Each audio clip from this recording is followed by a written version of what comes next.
My parents, they made us work for everything that we got. Gord's, you know, he's my oldest brother. He got a brand new baseball mitt because he was the first one to play baseball. But guess what? No one else got a brand new baseball mitt because we were all using that baseball mitt and it was all getting passed down. So I was just saying with any equipment, we would just do hand-me-downs, even with clothes. The only thing that wasn't hand-me-downs was underwear and socks. We had to work for everything. It wasn't like anything was given. In the sporting world, nothing's given as well. You got to adjust on the fly, and I learned that as a kid. Shawn French, what up?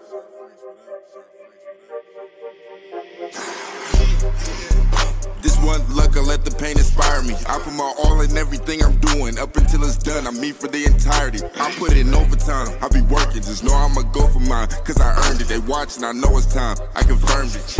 A whole society determined to show.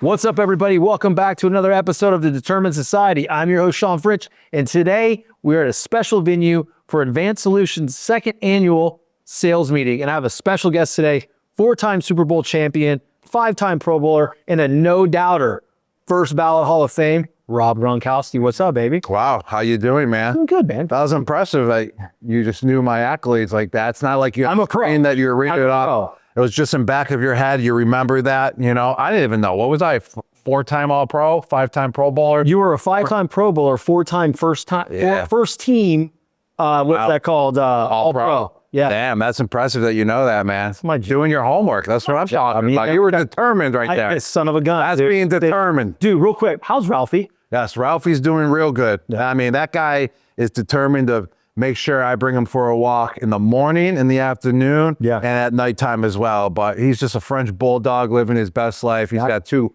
wonderful parents. His mama loves him. I love him. Everyone that watches him loves him as well. He's got a great personality, and he's fit as heck. He's jacked. I mean, he is jacked for the way he chases tennis balls around your mom's fool. He does sprints all day. It's pretty impressive. It's like that guy can recover better than anyone I've ever seen before in my life. Does he do ice baths? No, not really. He likes heat though, so he'll go on a heating pass. Good. And then an hour later, he's recovered. That's good. Yeah, he's the man. Love him. Well, he does have parents. Camille's great. Yeah. You know, and again, dude, just all jokes aside, you know, it was really nice. You know, over at your mom's breakfast, we did those omelets in the bag with the bowl. I've never done it like that before. And Camille was so kind, my daughter, and you know, they really vibed, and it was an awesome time, man. Yeah, my mom, she's got all these traditional ways of cooking that you really never seen before, and she learned it from her parents way back in the day, and then she's brought it to our lives. So it was like you put like these eggs and all the sides that you want in your eggs as well, and you scramble them. You put them inside a bag, and you seal off the bag, and you put that bag in boiling water, and it cooked the eggs and all the veggies and everything inside that bag, and then you just open the bag, and boom, here came the scrambled eggs or an omelet just that was made inside the bag. And it's a really unique way, and no one's really ever seen it before, but it's very simple and basic, and she just brings it to a whole nother level by just adding that experience to breakfast. And it was awesome. I've been there twice for breakfast. Both times amazing. You know, great food. But the one thing that I've noticed most about my interactions with Gordy, your mom, your brothers, and then you, and everybody in your family is just you guys are all super kind and you're very well adjusted. And it's always great to see somebody that's done the amazing things that you've done on the football field and in your entrepreneurial journey, but then to be such a great person and have such great people behind you, that to me says everything about a human being.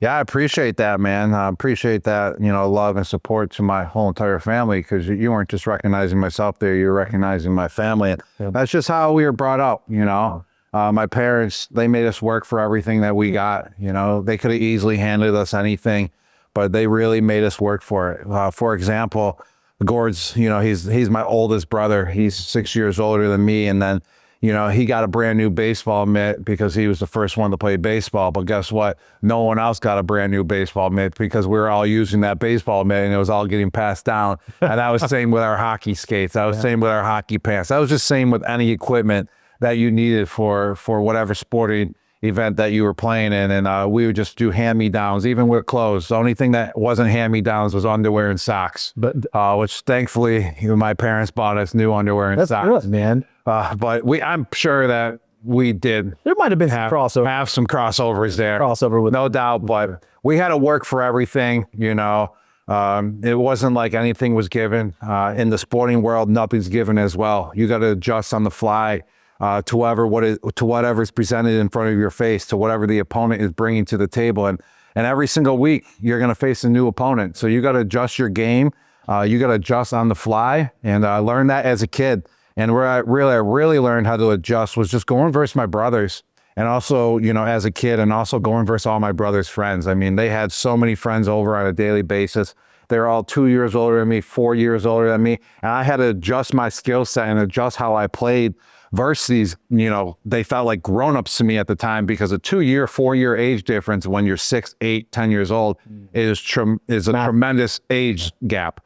And especially if you're competing in sports. So I had to, you know, that's why I really learned, you know, how to deal with situations in the athletic world.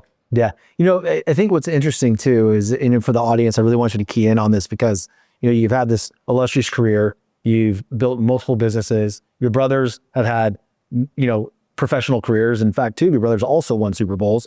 Gordy played professional baseball. Every single Gronkowski played a professional sport. But it didn't start there. In my opinion, when I I peel the onion back, I look at your dad. I look at your mom. I look at your dad and how he built Gronk Fitness. And he taught you guys at an early age to build something from the ground up. And you guys understood that work ethic. I don't know if it translated early on when you guys were in your sports journey, but that had to have been a very positive influence on you guys. Oh, tremendously. My dad and my mom as well. My mom made sure that everything was taken care of on outside of the athletic world, but really inside the athletic world, because she was making sure we had lunch. She was making sure we had that snack in between games. She was making sure we were on time to our practices, our games. And she was dealing with 5 kids at one time and making sure we got to every single practice on time, and that, you know, that we gave it our best effort as well at practices or whatever game that we were playing. And then my father, he introduced us to the weight room, and he told us at a young age, hey, if you want to make it to the next level, if you want to, you know, be one of the best out there out on the field, well, you got to hit the weight room, and you got to build up your body, and you got to be stronger and faster than the other kids out there. And how do you become stronger and faster than the other kids out there? Well, you got to earn it, and you got to work at it. And it all starts here in the weight room. So my dad introduced us to the weight room, and my mom was our support staff, you know, like I said, fueling our bodies up and making sure we're getting to everywhere we needed to get to on time. And then the competition was right in front of my face, my brothers, on a any day basis. So, you know, it was built at a young age, and I contribute a lot of my success. I contribute a lot of my success, you know, to my childhood, especially with the mentality of the game of football. You got to be mentally tough to be able to take the beatings that you take out on the football field. And I was taking beatings since I was 2 years old, like no other. I mean, I was a troublemaker. So my brother that was 2 years older than me was always pounding on me. But Gord was 6 years older than me, so we really didn't have a crossover, because that's just too big of a gap, like at that age. But Chris, 2 years older than me, and Dan, 4 years older than me. I always try to get under his nerves, and he always just came at me and beat the crap out of me and gave me like literally 5,000 Charlie horses throughout my childhood. So when I got to the NFL, those hits were like nothing, because I was taking hits since I was 2 years old, 4 years old in the basement playing mini sticks or just fighting in the family room with our family. So that mentality started young, and then, you know, you got to contribute that to, you know, my parents and my brothers. Which, thank you guys. That was great. Thanks for pounding on me. It's funny because, like, as you know, the audience is watching and listening, it's very simple to see what's really at play. Right? It's like a process, because you talked about your career. You talked about Coach Belichick and Brady and all the leaders that you played with. There was a process every single day. There was the greatness that was out there on the field, and you had to prepare for everything that you hadn't seen yet. It's like your parents were preparing you guys for that from an early age. So when you got to college and you got to the professional world, it's just second nature to you at that point. You know, it wasn't second nature like that. You know, in a way it was, but when you get to the NFL and the pro ranks, I mean, it amps up to a whole nother level, because everyone in the NFL and in the pro leagues has that ability. You know, they all have the same background. They all know how to adjust on the fly. They're all pros. They're all fast. They're all strong. Everyone's big in the NFL. I mean, I'm huge, and like I can stand next to someone else, and I could look like a tiny running back. Yeah, I would look like you standing next to me. Exactly. But if I stand next to someone else, I could look tiny, and I could also look huge standing next to a running back in the NFL. But everyone has a trait that makes them special in the league, and you just gotta, use that trait to the best of your ability and make it stand out as well. And mine, I would say, yes, like I said, I can make myself look small, but that's standing next to a lineman. But if I'm out there, going against linebackers or DBs or safeties, I'm still way bigger than everyone. That's my skill set that I use and that I learned as a kid. And it contributes going way back, to when my dad got me in the weight room saying, hey, if you want to dominate, if you want to be better than everyone, you got to, apply yourself in the weight room, because then you can be stronger, bigger, and faster than everyone. And that life lesson there in 7th grade contributed all the way to the NFL, because I was bigger, than basically everyone that I went against in the passing game. I wouldn't say faster, but I learned how to use my skills. I learned how to use my size and the strength to get open versus someone that was faster than me. So it goes all the way, it goes way back to, just being a young buck. It really does. Yeah. It establishes there big time. It's really cool because you mentioned everybody has their own gift, right? That's what we were hinting at. Yours was your size, your athletic ability, and things of that nature. And we live in a world of comparison now, right? And so if you could tell the audience and give them one piece of advice on to, find out who you are, truly who you are, whether you're in, we're here at a medical conference, right?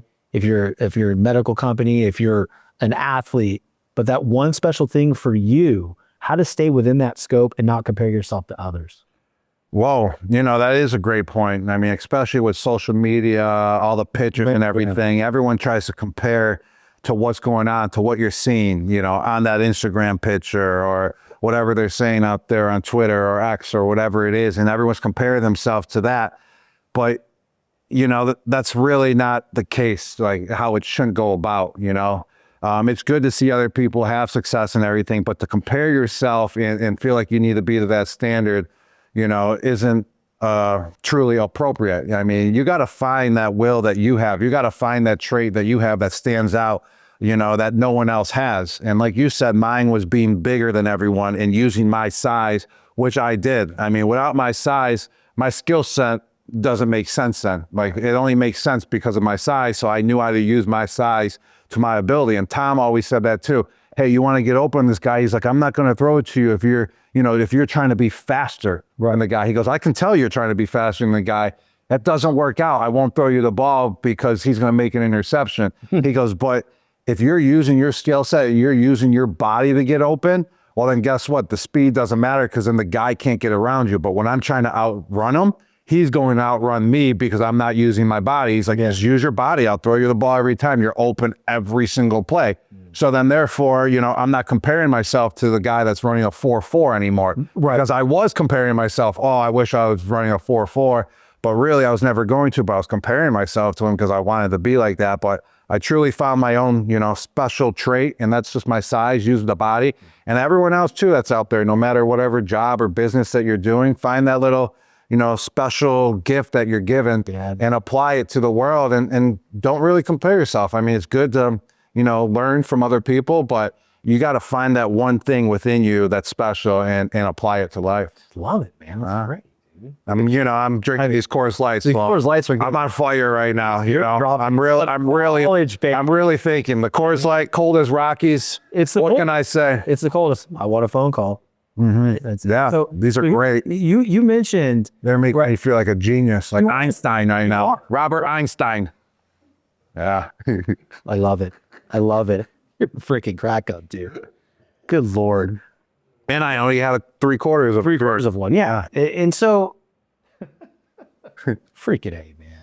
Cracking up, dude. That's what happens when you go sober for a little bit. Yeah. And Gordon went, no, with 3/4 of beer. He'd be like, give me 10 more. Water. Give me 10 more. Yeah. It's like a breakfast for Gordy. 3/4, yeah. 3/4, I'm like, it's like a protein shake. I'm a genius. Check his ice shaker. That's why I only drink them when I work. See? People think I party. I don't party. I only party when I work. See? Yeah. Baby. Yeah. We're working a lot. Genius. When you were talking about when Tom Brady said, hey, I can tell you're trying to be faster than everybody, was that more so, your rookie year? Because I can remember, I think one of the first shows you did on your show, right, Dudes on Dudes, was you were talking about the things that Brady was saying, like, gotta get around that guy. I'm never gonna throw you the freaking ball.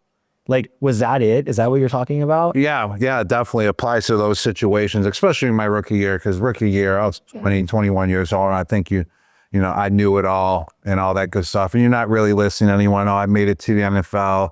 You're worried about other things, which is so stupid, to tell you the truth. As a rookie, you should really be just applying yourself to the game and your craft, and it would just make you that much better, which I was. But as a rookie, I was still kind of all over the place. But like truly didn't understand either, that's part of the process. Is when you're so young, it's like telling a kid, like your 8-year-old kid, like you tell them something 50 times, they just don't understand. That's where I was at, at 21 years old. I just didn't understand what exactly he wanted. And then as over time, that's why he was so great, because he was a consistent coach and was always on top of it. It wasn't like he said it one time and like I should have picked it up. He saw I wasn't catching on and would keep applying it to me. Hey, use your body. You're not going to outrun guys. Make sure you take this type of angle. Make sure you have this type of release on the outside or inside or whatever it is. And that's going to get you open, because you just don't have that speed. But you have other traits that will get you open. So then, after rookie year, it takes a couple times to get burnt to, get covered, have some bad plays, and then boom, you start picking it up and you start. Those negative consequences stack up and you say, okay, that's what he's talking about. Exactly. That's kind of those losses that we talk about, those failures, right? It's like you have to have those along the way, because that's what makes the player. That's what makes the professional. It's interesting because when we look at rookies now, and I have a question. It's a burning question, because there's some reports that kind of came out. Like I saw like some posts about Travis Hunter demanding, like, I want to play both ways or I'm not playing football.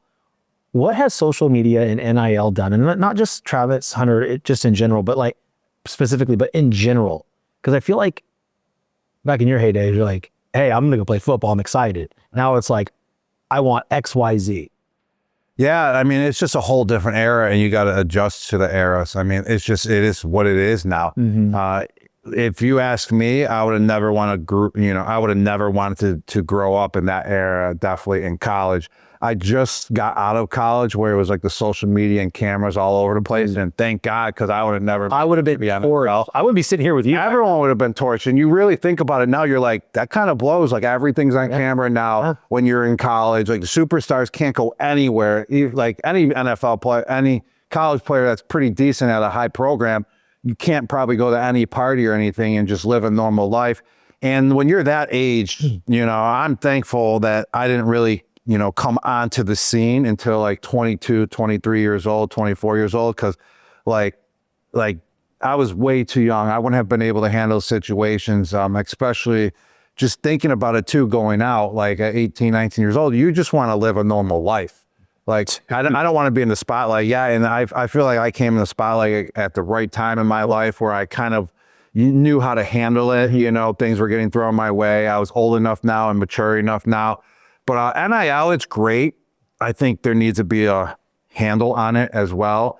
There's going to have to be like a salary cap or something. I agree, man. There's going to have to be an even playing field eventually. Sure. I feel like they're just dipping their toes in the water right now, and it's all getting, felt out, like, how it's all going to play out, in the next year or two. But I think there's going to have to be some more rules applied, especially to the transfer portal as well. I think there's some weird shit going on with that, man. Like the dude from Tennessee.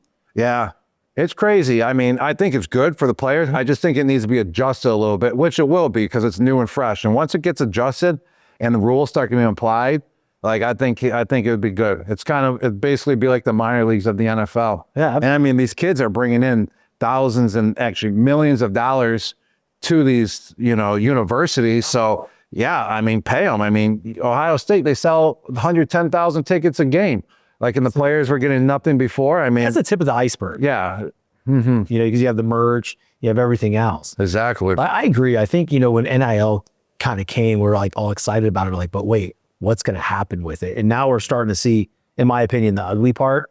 And to what you're saying is like, hey, let's readjust this a little bit. It needs to be modified. And there's a lot more ugly that's not really showcased. I mean, yeah, they showcase that guy got $5 million to transfer to this school. That guy just transferred and got this much and all that. But like, there's a lot of ugly underneath it as well. A lot of guys transferring. And once you transfer, you lose your scholarship. Yeah. You know, to that school, unless if they give it back to you. They transfer and then boom, no one picks them up thinking, you know, that they're ahead of the game or they're better than what they really are. And then they try to go back to the college and you're like, no, we're good now. They don't even have a scholarship anymore. So, you know, it's a two-way street and that's the ugliness about it too. So just make sure you're in the right situation if you are going to enter that portal and you are going to transfer. That's good advice for the college athletes because like on the show, right, in the Determined Society, we like to give real life examples of things that are going on, right, and how people can get better in their life. And it's funny because I look at what happened to the Tennessee quarterback. Like there's some stuff going on right now that he's not getting what he had at Tennessee. You know, I'm not really sure what's going on in that situation. I just saw like a headline, not too familiar with it, so I don't want to go in depth about it. Sure. But I really can't comment on it because I just saw a headline like the Tennessee quarterback is not the quarterback of Tennessee anymore. Yeah. And that's all I really know. I have no clue why. I have no clue what the background, the history is and all that. But, you know, so can't really go too far into that when you don't know the details. So I'm going to have to look into that one. Look into it. I don't know the full details either, other than the fact that, you know, like he had a certain amount, he left for more and he's not getting it. Mm-hmm. Like the bigger SEC schools aren't contacting him. It's the schools like UCLA, and he's like, "Well, wait a second, right?" So anyway, you know, as you transition from your career, right? You know, I played baseball at LSU. I didn't go quite as far as obviously as you did, but that was a big part of my identity. And one of the biggest things I've noticed with you and your whole family is you guys transition really well to the next part of life. You know, how, but on the inside though, right? How was it when you transitioned from, you know, Rob Gronkowski, the football player, to entrepreneur and Fox analyst? Well, I'm in a different situation than a lot of players. I was already doing a lot of things while I was playing too, and a lot of things were just coming to me. Mm-hmm. So like it made that transition process a lot easier. Like I was already shooting commercials while I was playing, and I always like to do all that in the off season. Just to make sure it wasn't a distraction while you're playing in season, because you truly need your full, you know, focus on the football, on the game of football when you're playing in season. Right. But off season, I was doing appearances already, commercials, all that good stuff. So when football was over, I kind of already got the gist of what to do. Yeah. So things were coming to me naturally still, and they knew to call me because I knew how to handle those situations, what to do on set. And what to do outside of football on a stage, you know. So that was just through the process of growing. And I was fortunate enough to be able to do that while playing and also get the opportunities after football too. Because a lot of players, we were athletes our whole entire lives. Right. And then all of a sudden, you know, 30 years after, you know, you're 30 years old, you've been playing sports for 25 years old, you know, since you're 5 years old. So you're playing for 25 years and boom, you're just cut off and it's gone and you have no clue what to do. Yeah. And there's no opportunities coming your way, nothing like that. And it can be a tough situation. It can be dark. And there's a lot of growing pains. I mean, I even went through growing pains, even though things were coming to me, you know, just naturally and coming to me like crazy and opportunities were coming. But, you know, you just miss that competitiveness. Yeah. That's what you truly miss as an athlete. And the guys, man. The guys as well. The guys, being around the guys, just having that locker room talk and just competing on a daily basis at that high of a level, you know, mentally and physically, you just can't get that drive. And you just got to find ways, you know, to get that feeling, you know, after the game of football. Do you find opening new businesses, like you recently opened Greenlane, right? Mm-hmm. Do you find like when you open new things like that, it's a new challenge and you get that kind of, does a little bit of a feeling come out through that? It really does, because it takes a team to, you know, accomplish a mission, to accomplish success. And we have a great team around us with Greenlane. And why I love it so much is that, you know, it fits the mold of myself too. It's a quick service restaurant and it's just a drive-through, drive-through restaurant only as well. I mean, it's not, what do you call that when it's not a restaurant? It's not a restaurant. It's a drive-through. It's a drive-through. Right. It's a drive-through. And you get wraps and salads for under $10. Dude, it's healthy stuff. Right? And it's healthy and it fits my mold. I love being healthy.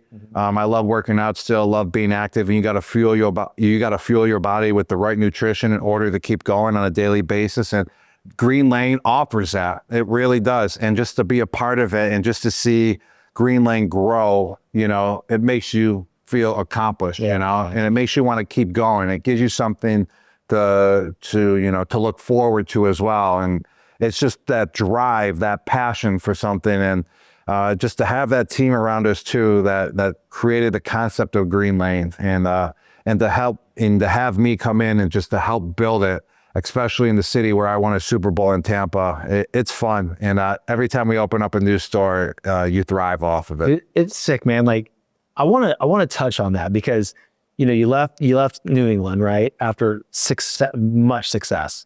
And you go to Tampa, you do it, Brady. You guys do it again. How cool was that moment? Because to do it in a dynasty, that's one thing, right? But going to a completely different organization, year one, blocking it down. It was nuts that happened and occurred. I mean, in order to come out of retirement too, every situation just had to be right. And everything checked out. It really did. I love Florida. I always vacation there. My mom lived 2 hours away in Fort Myers, so she got to come to every single game. The organization as well wanted me. Yes, Tom wanted me to go down there, but the organization, the Tampa Bay organization, wanted me as well. When I made that phone call over there, or my agent made that phone call, and they're like, yes, Gronk, we'll take you on as well. Let's get this trade to happen. I was like, oh, this is great. Like, it's not just Tom, it's the organization. So it felt warming to me to go down there. And also I was ready to play football again. I felt like I had a little bit left in the tank, and that was what was most important, is feeling like you had a little bit left in the tank. And so everything, checked out. The situation was right. And then just to go down there, I thought success would just be making the playoffs, with the Tampa Bay Buccaneers. They haven't made the playoffs in 12 years. And just to be a piece of it, just to take them to the next level, was a thrill, was just an honor. And then we ended up winning the Super Bowl, which was just fucking wild, miraculous. Yes, it really was. I mean, it was just a change of events for the whole entire city, and it was just awesome. I wouldn't say that it was my best Super Bowl, like as in ranking them, because the very first one was definitely by far the best one when we beat the Seattle Seahawks, because it was one of the best games, and it was my first Super Bowl one. But that one was up there with it. And just to go to a whole new program, not dominate, but to make a nice impact, on the field, off the field, and in the community, and win a Super Bowl, man, it couldn't have been any better. It's a win. Big win, and another ring. Yeah, it. Exactly. Add it to the showcase. Let's do it. I want to be respectful of your time. I want to ask you one more question. Let's do it. The show is called The Determined Society. So what does true determination mean to you? Oh, man. True determination. I mean, depending on, what your goals are, depending on, what you're trying to accomplish, determination, though, I would say, just as a whole, the easy concept in my mind that's going off is getting the job done, determining that you're going to get the job done too, and being there for your teammates, and doing the best that you can on a daily basis, and making that mindset, known before, anything can be even accomplished. You got to determine that you're going to get it done. And if that's not in your mind, then nothing's going to, flourish at all. So make sure and that you have that will to want it. And once you have that will and that determination to want it, you can go and get it. And that's how determination kind of flourishes, I feel like. Love it. You said it best, man. Ladies and gentlemen, please go share this episode with someone that you know, love, and trust. Let us know what you loved about it. Listen to it over and over again. There was a lot of amazing things that Gronk mentioned in this episode that you can use to get better every single day in your craft. And until next time, stay determined. Shawn French, what up?